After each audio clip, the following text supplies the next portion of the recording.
Hello, welcome to my channel. Good morning ಎಲ್ಲರಿಗೂ. ಎಲ್ಲರೂ ಹೇಗಿದ್ದೀರಿ? ನೀವೆಲ್ಲ ಚೆನ್ನಾಗಿದ್ದೀರಾ ಅಂತ ಭಾವಿಸ್ತಾ ನಾನು ಕೂಡ ತುಂಬ ಚೆನ್ನಾಗಿದ್ದೀನಿ. ಇವತ್ತು ನಾನು ಚಪಾತಿ, ರೊಟ್ಟಿ, ದೋಸೆ, ಪೂರಿ ಯಾವ ಜೊತೆಗೆ ಬೇಕಾದರೂ ಬೆಸ್ಟ್ ಕಾಂಬಿನೇಷನ್ ಆಗಿ ಒಂದು ಪಲ್ಯ ಮಾಡಿ ತೋರಿಸ್ತಾ ಇದ್ದೀನಿ. ಅದನ್ನು ಮಾಡೋದು ಹೇಗೆ ಅಂತ ನೋಡೋಣ ಬನ್ನಿ. ಇಲ್ಲಿ ನಾನು ಫಸ್ಟು 1-2 ಕಪ್ಪಷ್ಟು ಹೆಸರು ಕಾಳನ್ನು ತೊಗೊಂಡಿದ್ದೀನಿ. 1-2 ಸತಿ ತೊಳೆದು ಕುಕ್ಕರ್ಗೆ ಸೇರಿಸ್ಕೊತಾ ಇದ್ದೀನಿ.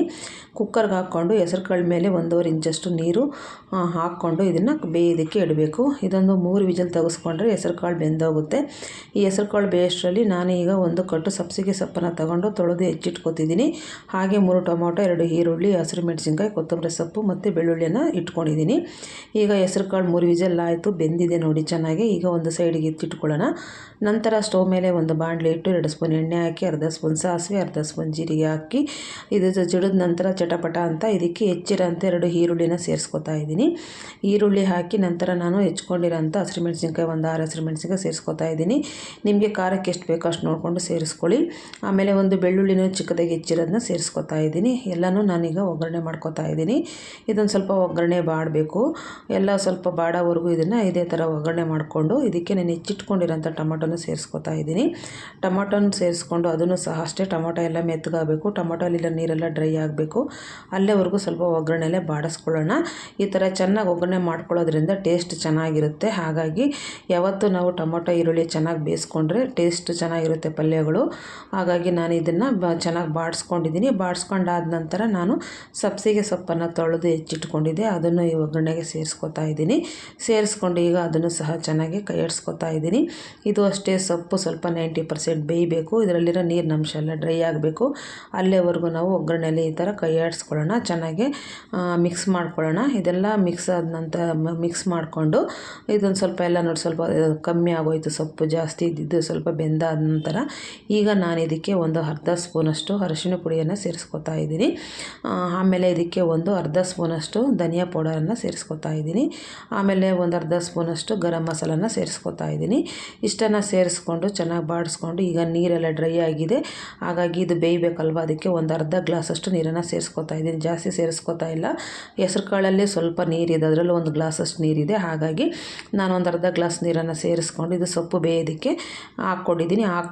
ಈ ಥರ ಪ್ಲೇಟ್ ಮುಚ್ಚಿ ಬೇಯಿಸ್ಕೋಬೇಕು. ಮಧ್ಯ ಮಧ್ಯೆ ಕೈ ಆಡಿಸ್ತಾ ಇರಬೇಕು.